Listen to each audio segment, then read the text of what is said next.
और इधर 17 जुलाई की मीटिंग के लिए विपक्ष के 17 नेताओं ने कॉन्फर्मेशन दे दी है।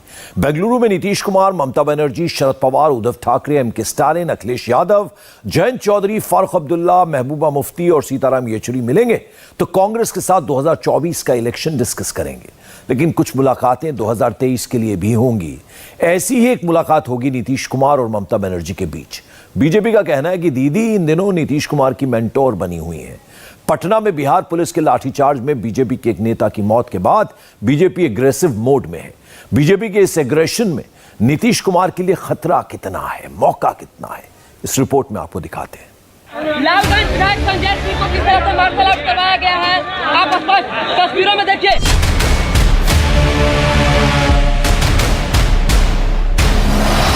नीतीश कुमार क्या नरेंद्र मोदी की पार्टी से बदला ले रहे हैं? लाठी गोली की सरकार, क्या हुआ? ये लाठी गोली की सरकार। नीतीश कुमार क्या बिहार में ममता का मॉडल लागू कर रहे हैं? इमरजेंसी लागू कर दी है, अंदर आपातकाल है। क्या बिहार में लालू वाला जंगल राज वापस आ गया है?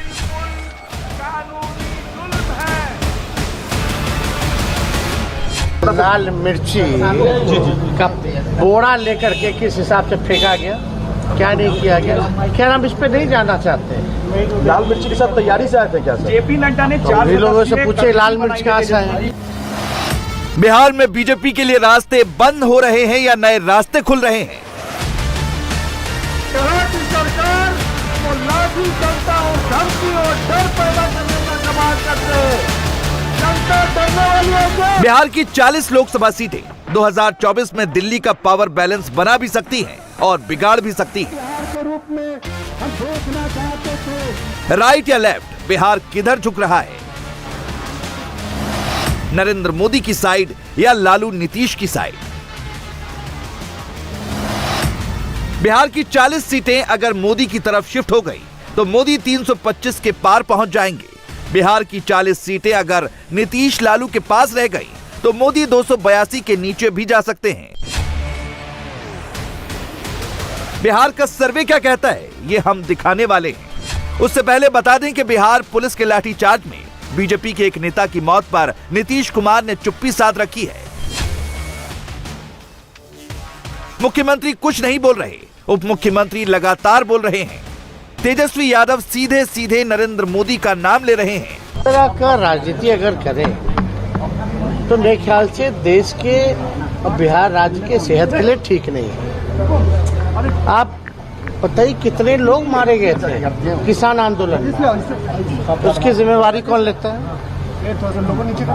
विपक्ष ने इस तरह का तो इल्जाम नहीं लगाया था। तो इस तरह का अगर काम करते हैं तो पहले सोच समझ करके कोई चीज आरोप लगाना चाहिए। बिहार में जो कुछ भी हो रहा है वो नीतीश कुमार की पॉलिटिक्स से डायरेक्ट कनेक्टेड है। ये कनेक्शन 2024 के इलेक्शन से भी है। नीतीश कुमार ने अपने पास बिहार की होम मिनिस्ट्री भी रखी है, यानी बिहार पुलिस डायरेक्ट नीतीश कुमार को रिपोर्ट करती है। क्या नीतीश कुमार ने यह दादागिरी दीदी यानी ममता बनर्जी से सीखी है? क्या मोदी से लड़ने के लिए नीतीश ने ममता का रास्ता चुना है? महागठबंधन के अंदर ही अंदर एक बेचैनी है। बिहार में इंडिया टीवी CNX के रीसेंट सर्वे से इसका अंदाजा मिलता है। बिहार में अगर अभी लोकसभा चुनाव हो गए तो बीजेपी को बिहार में 34% वोट मिल सकता है। यह 2019 से 10% ज्यादा है। आरजेडी को बिहार में 18% वोट मिल सकता है। यह 2019 से 2% ज्यादा है। जेडीयू को बिहार में 14% वोट मिल सकता है। यह 2019 से 8% कम है। इस सर्वे की सबसे खास बात यह है कि तमाम जातीय समीकरण के बाद भी आरजेडी और जेडीयू मिलकर भी बीजेपी के बराबर नहीं पहुंच पा रही। बिहार में नीतीश कुमार सिर्फ 14% वोट शेयर वाली पार्टी के नेता रह गए।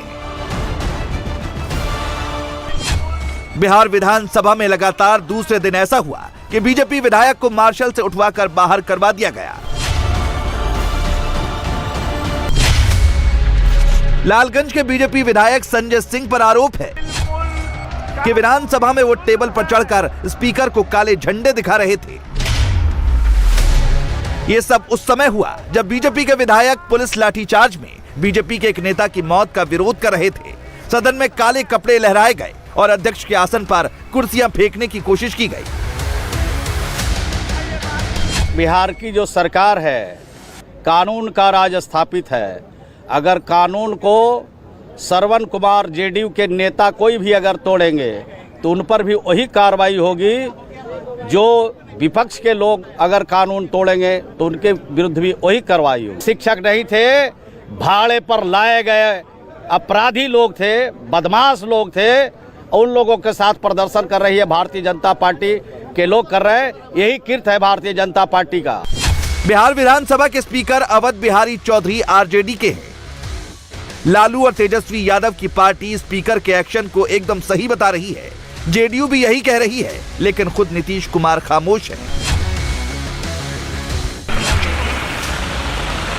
बिहार के मुख्यमंत्री बारिश और जलभराव के बीच विधानसभा भवन आए, लेकिन एक शब्द नहीं कहा। यहाँ की सरकार वो लाठी डंडा और धमकी और डर पैदा करने का कमाल कर, जबकि बीजेपी ने पटना समेत पूरे राज्य में काला दिवस मनाया। गले में काला पटका डालकर विधानसभा में ऐसा प्रदर्शन बिहार में दशकों तक नहीं देखा गया। बीजेपी यहां फुल फॉर्म में है। हम लोग आग्रह करते रहे कि सदन की कार्यवाही में जाने दिया जाए, लेकिन ये लोग हम लोग को रोक करके रखे, लाठियां बरसाते रहे। ये हमारे विधायकी कार्य में बाधा उत्पन्न किए हैं। मुख्यमंत्री जी हमेशा विधायिका को अपमान करते हैं और विधायिका को हतोत्साहित, डिमोरलाइज करते हैं। इस तरह का खेल सदन की गरिमा नहीं बढ़ाता है। लोकतंत्र खतरे में है। लोकतंत्र में इन लोगों को विश्वास नहीं है। ये इनका नियति बन गया है विपक्षियों की आवाज को दबाना, सदन से बाहर करना, अपमानित करना, आसन की गरिमा को गिराना इनकी नियति बन गई है। पुलिस लाठीचार्ज में जहानाबाद के local BJP leader Vijay Singh की मौत के बाद से बिहार में बीजेपी जबरदस्त मोबिलाइज हुई है। यहाँ की सरकार बीजेपी के पास मौका है कि वो नीतीश कुमार के सुशासन की ब्रांडिंग लालू यादव के जंगल राज की तरह कर दे। दिल्ली और पटना दोनों जगह से यही कोशिश हो रही है। मुझे तो विनाश काले विपरीत बुद्धि दिखाई दे रहा है, खास करके नीतीश कुमार के ऊपर, क्योंकि आरजेडी पर रोपे बबुल तो आम कहाँ से होए। आरजेडी तो जंगल राज का प्रतीक था ही, अहंकार का प्रतीक था ही, और अब नीतीश कुमार उसके पोषक बन गए हैं। उसके पोस्टमार्टम जब करेगा जनता, तब पता चलेगा कि हत्या थी, आतंक था, क्रूरता थी, आपातकाल का दृश्य था, या लोकतंत्र की जननी बिहार में लोकतंत्र का सबसे बड़ा चीरहरण था। बीजेपी के बड़े कैनवास पर देखें तो नीतीश कुमार और ममता बनर्जी को एक जैसा बताया जा रहा है। पश्चिम बंगाल के पंचायत चुनावों में हिंसा हुई, उसकी तुलना बिहार पुलिस के लाठीचार्ज से की जा रही है। बीजेपी ये बता रही है कि नीतीश कुमार ने जब से ममता बनर्जी के साथ अलायंस किया है, नीतीश कुमार लाठी मारना सीख गए हैं, वो गोली चलवाना सीख गए हैं। न्याय मांगने वालों को कुचलने के लिए जनरल डायर जाने जाते हैं। उस तरह की घटना कल बिहार में घटी है। विजय कुमार सिंह जी की हत्या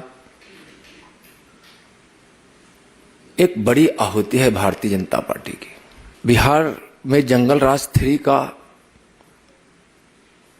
आगमन हुआ है। पहले से इनका एकदम सोची समझी साजिश थी कि हमको आज बीजेपी के इस शांतिपूर्ण प्रदर्शन के माध्यम से बिहार की जनता में भय व्याप्त करा देना है, ताकि आगे कोई इस प्रकार का मार्च, प्रदर्शन, जुलूस, धरना न हो। बिहार में लॉ एंड ऑर्डर का इश्यू रहा है। इसी वजह से एक बार लालू राज खत्म हुआ तो लालू लौट के नहीं आए। बिहार में 2005 से अब तक नीतीश कुमार के फेवर में सबसे बड़ी बात ही यह है कि उन्होंने लालू राबड़ी के जंगल राज को समाप्त किया। सुशासन बाबू के टाइटल के पीछे भी बिहार की यही हिस्ट्री है। बीजेपी नीतीश कुमार की पॉलिटिक्स के इसी परसेप्शन को तोड़ना चाहती है। बिहार में बीजेपी एक ही फॉर्मूले से जीत सकती है, वो है योगी फॉर्मूला। मगर बिहार में बीजेपी के पास कोई योगी नहीं है। नीतीश की जगह कौन? बीजेपी के पास फिलहाल इसका जवाब नहीं है, वरना बिहार के सारे समीकरण बीजेपी के फेवर में जाते दिख रहे हैं। बिहार में लाठी चल रही है, उसके पीछे परसेप्शन की लड़ाई चल रही है।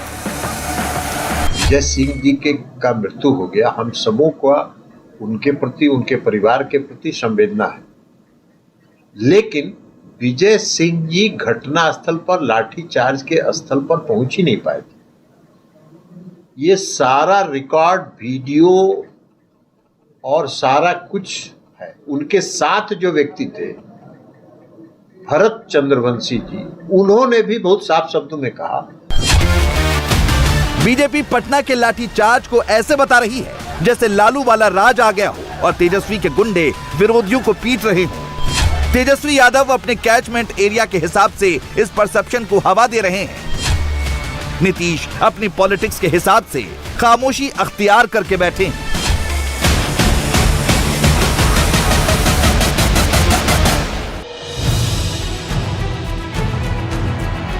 सोशल मीडिया पर लालू तेजस्वी की पार्टी लाठीचार्ज को ऐसे प्रोजेक्ट कर रही है मानो बीजेपी नेताओं पर लाठी तेजस्वी यादव ने ही चलवाई हो।